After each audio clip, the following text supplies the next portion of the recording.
Si tu penses avoir la poisse, regarde cette vidéo et je te promets que tu vas te sentir tellement mieux. J'étais partie pour prendre l'avion pour aller en France à mon jugement, donc ça déjà c'est un peu de la malchance. Mais il faut savoir qu'en plus à Dubaï, quand ton visa il est en cours, et bah tu peux pas quitter le pays. Donc moi mon visa il était en train d'être fait, donc j'avais demandé qu'on l'annule et on m'avait dit c'est bon il est annulé, tu peux quitter le pays. J'arrive à l'aéroport et comme vous l'avez deviné, bloqué à l'immigration, madame, votre visa est en cours, vous pouvez pas quitter le pays. Mon jugement était le lendemain. Donc moi j'étais grave en panique et en plus je voyageais pas seule, ça veut dire je dis à la personne avec qui je suis ouais vas-y de toute façon les valises elles sont parties donc prends l'avion et moi je te rejoindrai ce soir, je vais essayer de trouver un avion, sauf que comme vous savez il y avait eu la tempête à Dubaï, ça veut dire je regarde les billets, je vois 2000 euros.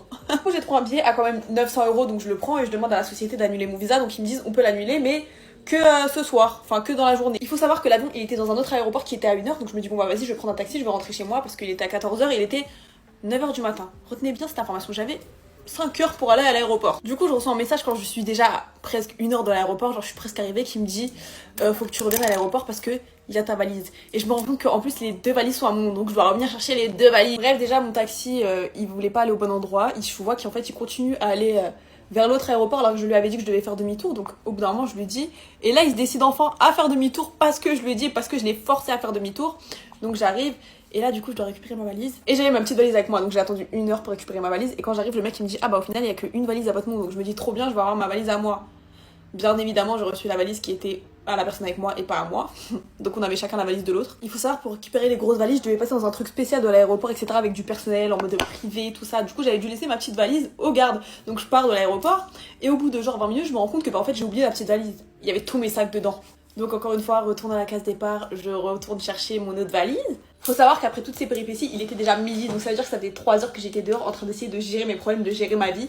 Donc je prends un taxi pour aller à l'autre aéroport. Un taxi, hein. Un taxi. Du coup au début le taxi il me parle, il est en mode gentil, mais il essaie un peu de draguer, je crois. Enfin vous connaissez, le mec il parle un peu trop. Sauf que moi ça fait 24 heures que j'ai pas dormi, donc tu peux me parler, mais au bout d'un moment je vais fermer mes yeux et je vais dormir. Il y a 1 heure de route, je dors, je vais pas te parler pendant 1 heure. Donc je dors. Et là on sort du taxi, donc déjà je vais pour payer et genre je suis devant le taxi, enfin je suis juste à côté quoi. Et le mec de ça il me fait quoi? Il me fait tu rigoles ou quoi? Tu rigoles? Non mais avance. En mode je suis archi loin. Du coup moi je lui dis non, toi avance parce que je comprends pas pourquoi il me parle comme ça déjà. Du coup il s'avance, je vais pour payer, j'essaie de payer une fois avec mon Apple Pay, une carte ça marche pas, ma deuxième carte ça marche pas. Et il me dit tu peux pas payer? C'est pas mon problème. Et il commence à me parler archi mal, mais je vous promets j'étais choquée et je vous promets que si j'étais un homme il m'aurait pas parlé comme ça. Je lui dis ton Apple Pay il a un problème parce que mes cartes elles marchent, donc ton Apple Pay a un problème. Il me dit écoute, si tu peux pas payer, c'est pas mon problème. Sors ta carte, t'as du cash, est-ce que t'as du cash, est-ce que t'as appelé la police et tout. Alors que ouais, ça marche pas, tu peux pas payer, tout ça. Moi je commence à crier aussi, je lui dis écoute, c'est pas mon problème si ton Apple Pay il marche pas dans ces cas-là, c'est pas mon problème non plus. Je vous dis que le mec commence à me hurler dessus, mais quand je vous dis hurler, hein, il essaie clairement de m'intimider parce que bah j'étais une femme. Il commence à crier et tout. Il y a des gens qui étaient à côté, tu vois, qui arrivent en taxi à l'aéroport, il commence à faire un scandale, il dit elle veut pas payer, elle a pas d'argent, non, non. Je lui dis hey, genre il a fait le truc à pas faire, je commence à hurler aussi, je lui dis déjà arrête de faire une scène devant tout le monde parce que les gens ils sont foutés. Je dis déjà arrête de faire une scène devant tout le monde.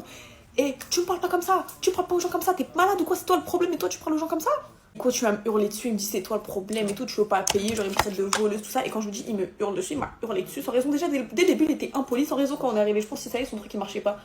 Et du coup, moi je fais quoi? Je dis bah attends, tu sais quoi? Parce que mes cartes elles étaient dans ma valise donc je voulais pas les sortir. Donc j'ouvre ma valise, je sors ma carte, je paye, ça marche. Ça marche. Je lui dis tu vois?